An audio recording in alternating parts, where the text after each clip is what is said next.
understanding this ecosystem more and more. As a crypto investor, I like to look at things from a very minimalize risk as much as you can, and what can minimalize risk inside of whatever plays you're in.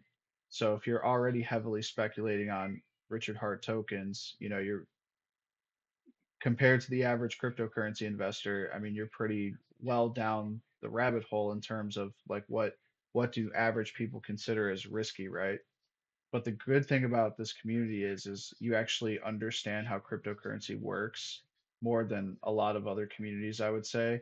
So with that being said, like this is where you would like to park capital, and you're probably going to be here for the long term because of the opportunity that is in front of us. So I'm a very big uh, advocator of PulseX. I think PulseX is the best uh, core token of Pulse Chain.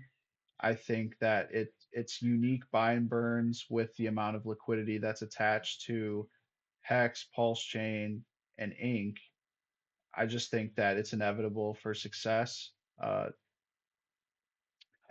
during some points of this year, we were averaging a billion PulseX tokens burned a day. So you're basically eliminating, you know, close to a dolphin's position a day, just in buy and burns. So I like deflationary aspects.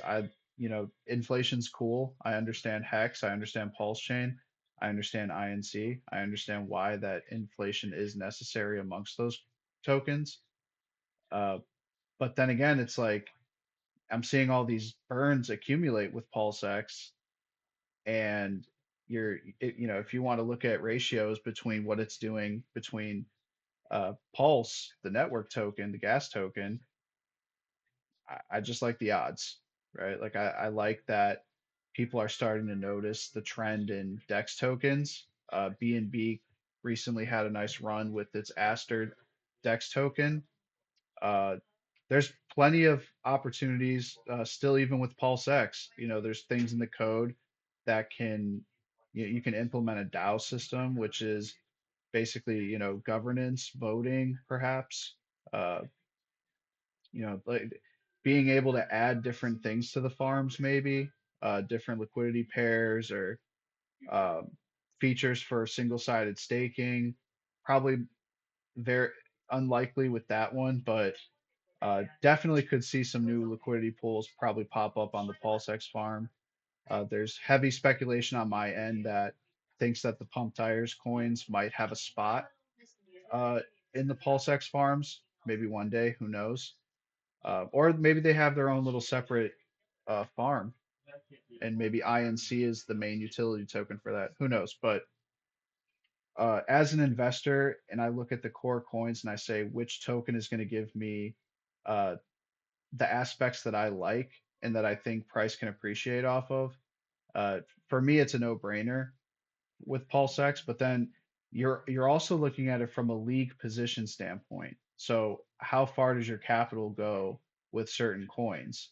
And if you're going to have convictions in, let's say, you know, you're a regular crypto investor and you're looking for, something to really knock it out of the park in terms of X's and, you know, trying to retain some of your supply for future references, maybe.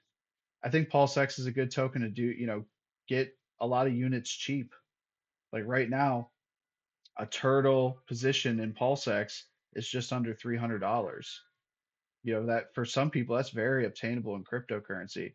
And who knows how far this would go, right? Like, 20 million tokens in 5 years from now, not even thinking about what could happen in the next 3 to 6 months. You're just looking out 5, 10 years. This could be your winning ticket, in my opinion, because there's going to be burns that happen regardless, right? So all these other tokens have aspects of inflation attached to them, meaning there's going to be more supply minted into existence. With Pulse X, there isn't the same amount of supply that's available today as there will be tomorrow. Tomorrow there will always be less. So I think that's a good investment thesis, in my opinion.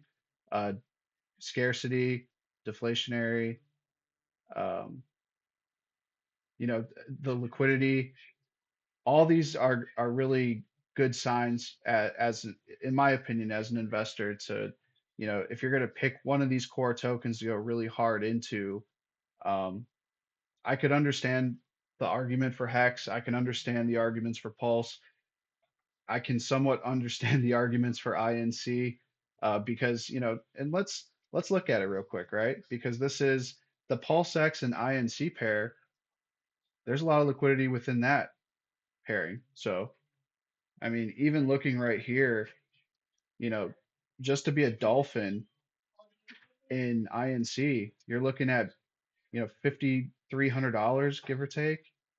That's nothing. And that's, to be a dolphin in INC, that could be substantial for the future to come, right? Like even something like a turtle, very, very attainable for a turtle position, especially if you're thinking long term and you're like, this isn't one of those things I want to swing trade. And you're just like, well, $50 gets you a turtle position. So let's see what happens from there. And the supply is, even though INC is inflationary, 56 million tokens. And that's not a lot.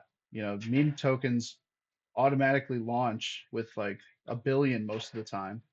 So the fact that there is, you know, just over double the amount of supply of Bitcoin, this INC token could do some numbers, especially with all the paired liquidity and what happens when capital starts flowing into PulseX and, Hex, and INC benefits a lot from that pairing. So who knows?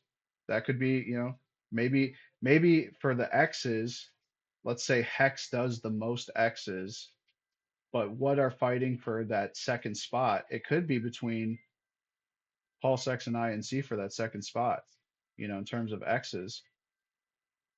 I mean, yeah, just look at what it takes to be a squid in Hex, right? It takes $5,500 to be a squid in Hex, whereas in INC, the same amount of capital gets you a whole league position higher. Like that's significant. I understand Hex if it does the most X's. These are all still really good opportunities to get in and really make some X's. But if we're talking about what the same amount of a similar amount of X's and you get more units, I think it's Pulse X. But who knows? Just my own reckless speculation, of course.